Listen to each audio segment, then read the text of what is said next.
నమస్కారం ETV news కు స్వాగతం. ముందుగా ప్రధాన అంశాలు. వచ్చే నెలలో ప్రధాని మోదీ అమెరికా వెళ్లే అవకాశం. ట్రంప్ తో భేటీపై కథనాలు. ట్రంప్ టారిఫ్ల వేళ రష్యాకు జైశంకర్. ఈ నెల 20-21వ తేదీల్లో పర్యటన. పౌరసత్వానికి ముందే సోనియాకు ఓటు హక్కు. కాంగ్రెస్ పై బీజేపీ విమర్శలు. వీధి కుక్కలపై సుప్రీంకోర్టు తీర్పు. ఉత్తర్వులు పరిశీలిస్తానన్న సీజేఐ. ఎల్లుండి ట్రంప్ పుతిన్ మధ్య చర్చలు.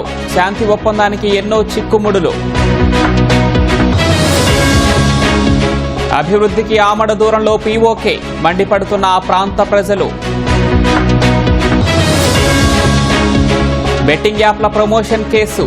ఈడీ విచారణకు హాజరైన సురేష్ రైనా. 2030 కామన్వెల్త్ గేమ్స్ నిర్వహణకు భారత్ బిడ్. ఆమోదం తెలిపిన ఐఓఏ.